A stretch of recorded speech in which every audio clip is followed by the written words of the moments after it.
Oh, hello, this is SpiderMan here, and welcome to Ranked number 27. Oh, that is right. I am back for another episode of Ranked. In fact, I actually just, as of last night, also finished my own new comic called number 28, so I could technically make the episode of Ranked for that too, but I'm probably going to wait till next week's episode of that comic show to do that. Plus, I've also still got a rant to do on Marvel Legacy, so that's the next video I'll probably focus on. In fact, I kind of wanted to do that before I did this, but I figured I should get this out of the way so I can put these books away, hopefully tonight, with the other books that I had finished a couple weeks back with the Bone and Mockingbirds and stuff.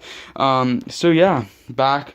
These are the books from my own comic called number 27. If you don't know what Ranked is where I go through the books from my latest haul, or in this case hauls, because this was a few hauls back now. I'm in Ranked comics from my least favorite to my favorite. This is actually a really interesting one because there's some interesting rankings here. I actually had a really hard time ranking these because this was a really good haul. I really had a hard time ranking. I brought all the comics together and all the variant covers, so all the comics are here. In fact, there's the True Believers SpiderMan Miles Morales #1 that I'm not even gonna be able to rank because I didn't read it now. So I just brought this out to show you guys quickly. So first off, I'm gonna show you guys the books we're gonna be ranking today. So we have The Amazing Spider-Man and Spectacular Spider-Man issues #1 for both of those, True Believers version. And in fact, these aren't really officially going to be ranked, but if I counted them in the official ranking, there's 14 books today. Spectacular was my least favorite at number 14. Number 13 is Amazing Spider-Man. They were my two least favorites, but they don't really count in the actual rankings because they're True Believers, and I don't really like to count those, but if I were, those are the rankings, and I just wanted to get those out of the way quickly, so now the True Believers are done. But then I have Spider-Man issue number 17, America issue number 3, Secret Empire Brave New World issues number 1 and 2, New Warriors issues number 1 through 12, and I'm not showing you guys the issues again. Amazing Spider-Man number 28, Ben Riley the Scarlet Spider number 2, Deadpool number 31, Avengers numbers 1 through 5, so, yeah, Luke Cage issue number 1 with the hip hop variant, Nick Fury issues number 2 and 3. Some good stuff. The Ultimates issue number 1, which technically issues 1 for free because it's the Timely Comics variant. And Spider-Man Master Plan with the variants for that, the Limb variant, and then the Common Cooley variant. So, yeah. In the cover of the haul would probably have to go to...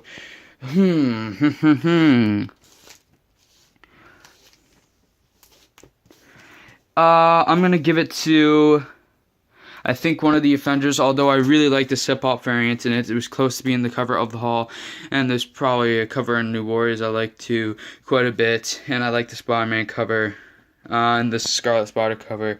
I think Avengers number 4 is gonna cover the haul. I really like all these Avengers cover. I don't really like the art overall inside the book, which we'll talk about in a bit, but I like the covers, and number 4 is just beautiful. Spider-Man in the forefront, and it's just everybody on there looks great. Hercules, awesome, like, pretty good stuff. So, yeah, but anyway, we're going to get into the ranking now, and we're going to start off, technically I did 14 and 13. We are going to get down to number 12 right now, being the least favorite of the regular comics, and that is going to go to, I actually have it written down here, next to me. It's going to go to Spider-Man Master Plan issue number 1, the one-shot. Yes, I kind of figured it was going to be in the spot or close to it. It's not that I didn't enjoy this. I actually really enjoyed all of these books, to some extent. Just some of the humor didn't hit in this, I guess, and I don't know, the tone was a little weird for me. Maybe because it was really light, I don't know, which I don't mind. I like a light story, but like this felt too kind of in a way campy to me. I don't know if that's the right phrase for this. It was really good. I did enjoy it quite a bit. It was just kind of, it just didn't really feel that important, I guess, also. So that's also why it's ranked so low, because I didn't really need to pick this up, but I felt like I should, and I got all 3 covers for it, because why not? If I'm going to pick it up, I might as well get all the covers. since I am also a collectionist, and I feel good having all the covers. Although I don't like this cover really, I don't like that art. But I like the other cover. This one's cool too. So yeah. But yeah, I don't know what else to say about Master Plan. We're gonna move on. If I was just actually gonna rank my top 10 for this episode of Ranked, but then I realized like how much I could stack stuff, so I might as well just do them all now. So that was my thinking there, in case you were wondering, because I actually said I was going to do my top 10 in another video. But moving on now to my number, 11. It's going to have to go to Brave New World, issues number 1 and 2. And in fact, if I was to rank these issues between each other, 2 was probably better than 1, because I kind of felt the Gwenpool. I didn't get anything really out of the Gwenpool story, which is part of the reason I ranked it so low. This, yet again, for the most part, feels like something you don't really need to be reading. But it's something I wanted to read, give it a shot, because I know I always don't buy the tie-ins to the events and kind of regret it, because I feel like I'm missing something or I should be picking them up. This Secret Empire tie-in, you probably, for the most part for the story, don't need to get.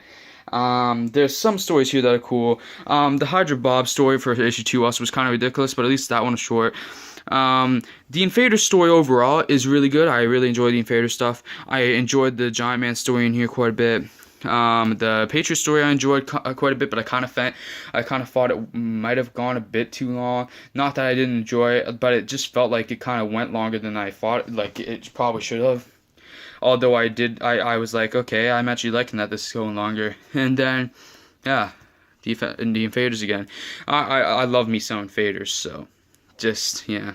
Yeah, not much I can really say about that, so we're going to move on now, yet again, to my number 10, which is going to have to go to, sadly, I thought this would rank higher, but it didn't, and there's one big reason why I ranked it this low over 2 other books that possibly could have gone in this position, which are the next 2 that we're going to talk about. They were kind of interchangeable in a way, but I thought about them more, and just went with my feelings. But Avengers issues number 1 through 5 is my number 10. The reason why this is ranked so low is actually literally for one reason, because I really enjoyed this. This was a good read, but I have one pretty big issue with this book. I really don't like the art. I do not like Mike Del Mondo's art, at least in this book. I don't know if this is how he usually does his art, but if it is, I do not like Mike Del Mondo's art. And I hate to say that I don't like somebody's art and that I don't like the art in the book. And it's funny because I'm still gonna read this book. I've caught up. I've got all the issues catching up now. I've got all the issues up to 9 now, and even variants. I really enjoyed this. It was a good read, but it's the art. I really do not like it. Like it doesn't suit the characters well. He doesn't draw the characters, most of them, as like they should be drawn. Like I did not like how the Wasp was drawn in this. She didn't look like, cause like Nadia, didn't she have brown hair? Like sometimes she had like reddish hair, and it's like, I don't know. I didn't like how Wasp was drawn. Spider-Man kind of bugged me a bit. I really enjoyed how Thor and Hercules were drawn. It was kind of weird also. Sam Wilson didn't seem to have, Captain America didn't seem to have that big of a role for the most part. It seemed like nobody really got the shine. I mean, Hercules got the shine a little bit, and I'm actually loving Hercules in this series. He actually might be my favorite character in this book, weirdly, considering Peter Parker's in there. He might be my favorite character. I like Spider-Man here too, but Hercules I kind of don't like. Vision is really kind of annoying me in this series a bit. He's kind of acting more like a villain. Thor is pretty cool. I always like Jane Foster Thor. I always like Wasp. I just don't like how she's drawn here. Sam Wilson, I like, but I just feel like he should be doing more. But it's really surprising to me when the character I kind of enjoyed the most in this is Hercules on the main Avengers team. And that, I love the film though. Kane is great. What a great first film to start out with, and it makes sense going from all new all different Avengers. The story really tied in well, and Mark Waid really knows what he's doing with the story, I'd say. Like I said, I really enjoyed it. Good story, good read. It's just the art was the big thing that brought it down for me. Now moving on to my number 9, it is going to have to go to America, issue number 3. You're probably like, why is America ranked so low? It's not that I didn't enjoy America this time around. This actually, in fact, is probably my favorite issue of America so far, issue number 3. Then it'd be 1 and 2. 2 was my least favorite issue. I thought it was a bit weak. This is probably my favorite issue. This had some great storytelling in it. The stuff with this tapped into some emotional territory with the story, and the Storm stuff was great. This is actually the best story I've read with Storm in it. Like, I really liked the representation of Storm in the story, and she wasn't even in it that much. Like, I'm not a fan of Storm, but I really liked her in this issue. It's really I am enjoying America, but if I had to drop any series, America is close to being one of the series that I would drop, sadly, but I want to keep it going because this series means a lot to the comic book industry. It's a Latin American lesbian woman that has her own book. She's the star of the book.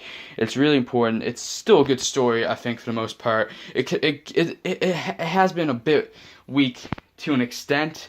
I don't know what it is. I don't know. I kind of feel like maybe it kind of bugs me that it doesn't really seem like there's a big fill-in. Like, I kind of want to see America have something bigger to deal with. But I think it's a good story. It's decent art. It's not the best art. I kind of don't like the art in this one either. But it works with the story. And yeah, I don't know what else to say. And I'm sorry, my opinion might upset people a bit on this book, because I know a lot of people like this book a lot, and it means a lot to a lot of people. It means a lot to me and the world in general. I think I really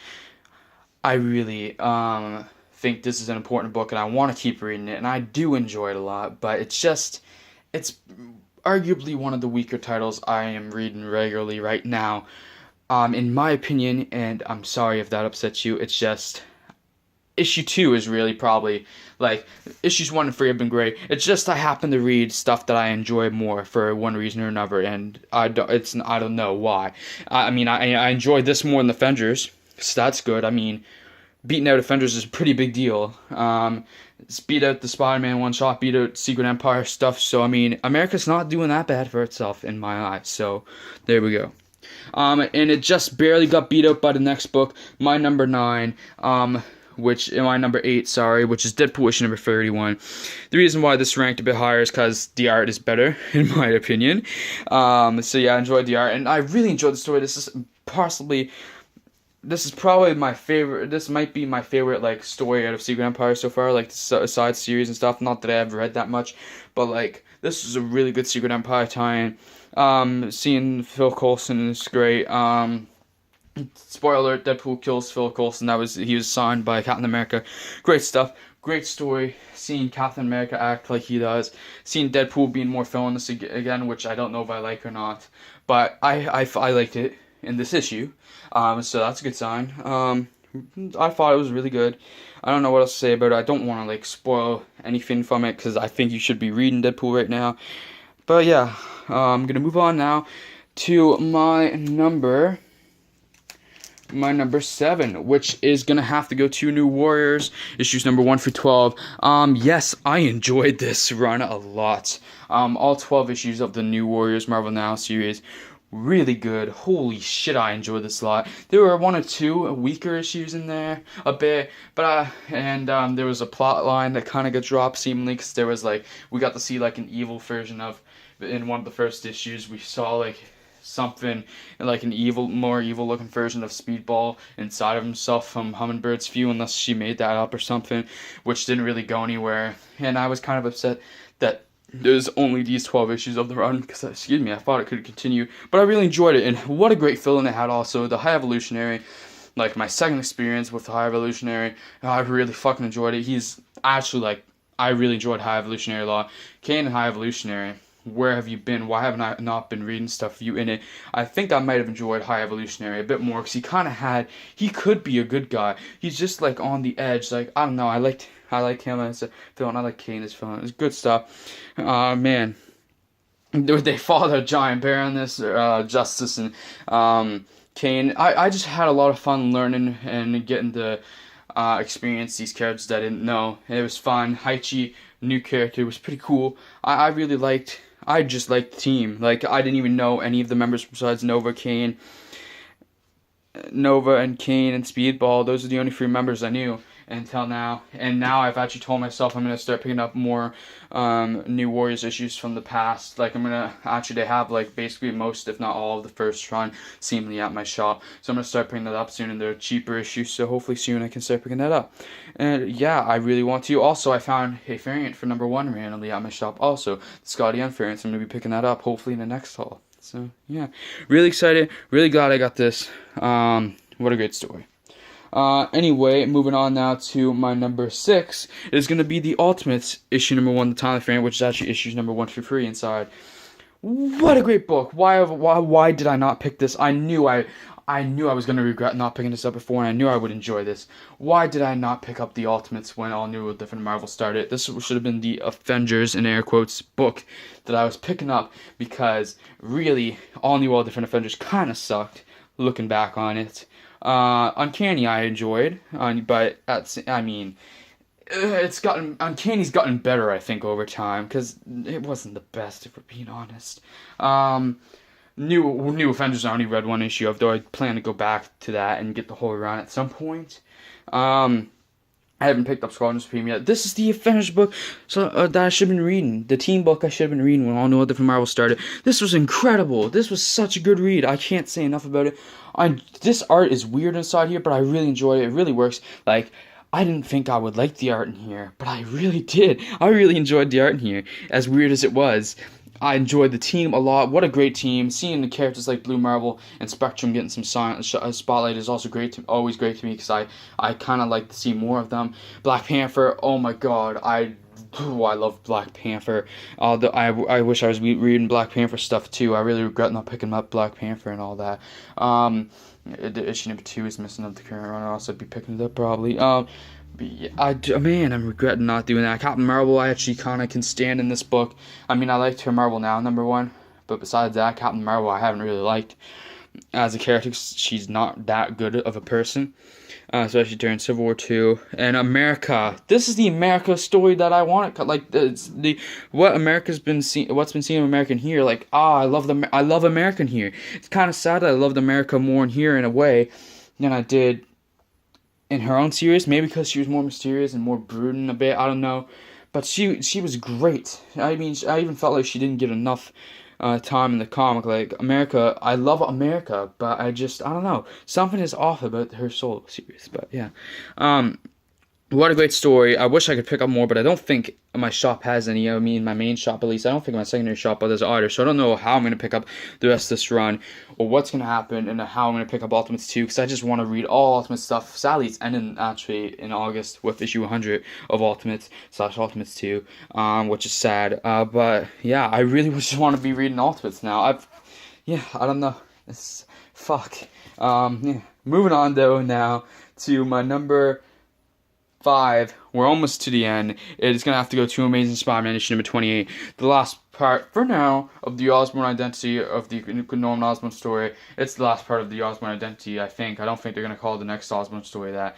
Part 4, they go one-on-one. This was a really good read. After the last issue was a bit disappointing. I think it was my least favorite of the haul last time, weirdly. 27. I was a bit disappointed with that issue, but this part, oh boy, from beginning to end, this was a great story. I'm not even a big fan of Green Goblin / Norman Osborn. I think he's a really overrated character. But holy shit, at least when he's Green Goblin. I don't really like Green Goblin, but seeing Norman Osborn, the cold, calculating Norman Osborn, was really fucking awesome. That was so good. And he actually, like, Norman Osborn at his best, he actually went toe-to-toe with Spider-Man, and he almost beat him. He could have beat him in this issue if he so desired, but he didn't want to, because he wanted to make Spider-Man suffer a bit, and that's where his downfall was. But it was so good. Cold, calculated Norman Osborn is not Bay, but he's awesome. That's the kind of thing I want to see more of. I kind of wish his face wasn't broken as it is, but I actually kind of like it at the same time. It makes it more creepy. But I know it's kind of like the Joker effect, but like I just really enjoy it.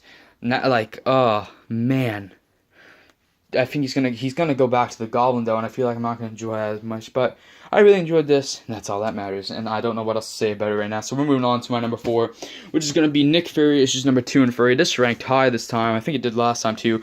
I'm really enjoying the series. This is just Nick Fury is just a fun read. It's more of a light toned book, yet there's a lot of murder in it. I really enjoy this. I really enjoy this book a lot. Issue 3 was probably the better one, probably per se. I don't know if I can rank the Nick Fury issues over one another as of now.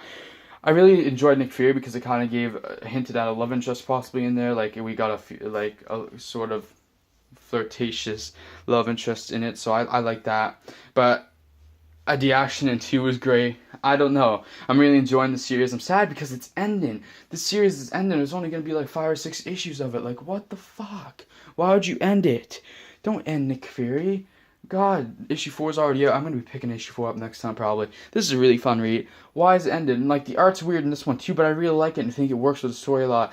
I actually quite like the art weirdly, because normally I feel like I wouldn't like it, but it works so well with the character and the story that's being told. It's just a fun read, psychedelic shit, but it's fun psychedelic shit, and I don't know, I just love it. Okay. Moving on, we're down to my final 3. So I get Spider-Man issue number 17, Luke Cage issue number 1, and Scarlet Spider issue number 2, and Scarlet Spider issue number 2 is going to be my number 3. So yes, it's been such a long time since I read number 1, but holy shit, did I not pick up issue 2 before? I know why, because issues number 3 and 4 I had to order in, and I actually have issue 3 now. But yeah, I had to order in issue 3 and 4 because they didn't come in, so I just decided not to pick up 2 for a bit. And holy shit, it was such a good story, but I'm glad I didn't pick it up because then I would have had to wait for issue 3 and I would have been upset.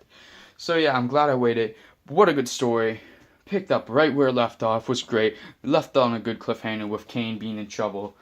Wow. And Ben Reilly is such a scumbag in this, which I think I got a little upset at one point in the book, and I think that might have been partially what it was for, or what it was about, is because Ben is such a fucking scum. I like this side of Ben, I like this, but at the same time, like, I'm also reading more classic Spider stories, and I really miss the old Ben at the same time, like, oh, the fun-loving Ben, where are you, like, it's pulling on my. I really like Ben Reilly as a character. This series is messing with me right now. I really enjoyed this story. It was so good. This is quickly becoming one of my favorite Spider titles. I've kind of enjoying this a bit more. Well, obviously with the rankings, I kind of enjoyed this a bit more than I did Amazing Spider-Man, which is weird. I have a feeling this could, if it keeps up, possibly beat out Spider-Man Miles Morales at some point. But I think Miles Morales is doing great right now, which we'll get to in a bit. Because now we're down to my final 2, between Luke Cage number 1 and Spider-Man number 17. And I'm surprised this issue ranked so high. Luke Cage number 1 is my number 2, which is Spider-Man number 17 at my number 1. Holy shit! I knew I was going to enjoy Luke Cage. I had a good feeling I would really enjoy Luke Cage, but I didn't think I would enjoy it this much. It's my number 2 out of all these books. Luke Cage is my number 2, and I'm in love with Luke Cage now.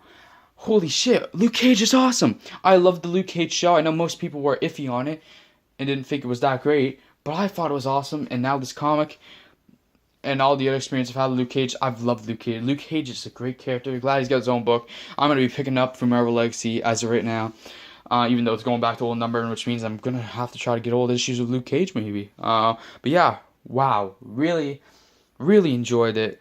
Can't wait to read more. I've got issue number 2 now. This is good. I love seeing inside the mind of Luke Cage. He's just such a good character. He's such a good person. It's so good. And this, like, I'm being introduced to new characters and stuff, and like, jeez, this was an emotional issue too. Like, I didn't even know like the characters that well, and like just through how good the storytelling was. Like it was just kind of sad. Dr. Bernstein's death, and man, I feel like I learned a lot in this issue, and it was really great. And I can't wait to read more, and that's all I'm gonna say. Plus, the hip hop variant is great. This is the best hip hop variant I've ever seen. So awesome stuff. Keep it up. Now we're gonna move on to my number 1, because this video is gonna be over 25 minutes long, and I can't believe that because I didn't plan for that to happen. But my number 1 is Spider-Man number 17, of course. What a great issue. Bombshell tries to go up against Hammerhead, who underrated villain in my opinion. Hammerhead. I actually quite enjoy Hammerhead, especially in this book. Like I loved Hammerhead in this issue. He was great. Because he didn't even want to hurt Bombshell and whatever, and Bombshell kind of brought it upon herself. He wasn't even. I mean, he didn't want to hurt the kid. I mean, it was kind of a bit sexist that he didn't want to fight her because he was a girl. But at the same time, like, that's how, like, we're taught not to hit girls. So, I mean, it's kind of fair at the same time. But, like, it was, he didn't want to hit. And plus, she's a kid, so he didn't want to, like, but she kind of brought it upon herself. Then Miles gets kind of in a murderous rage. You know, he beats the shit out of some thugs and Hammerhead's thugs. And Hammerhead himself, and almost is gonna kill him. But like it's great. This story was so good. Wow, I'm really enjoying Spider-Man again, and I'm glad it's back being my number one. The comeback is real, and that might be the title for this video: the comeback or the comeback is real. But anyway, guys, if you enjoyed the video, please like, subscribe, comment, even share if you would like to. And anyway, guys, tune in for the next video. I'll see you all later, and peace out. Bye.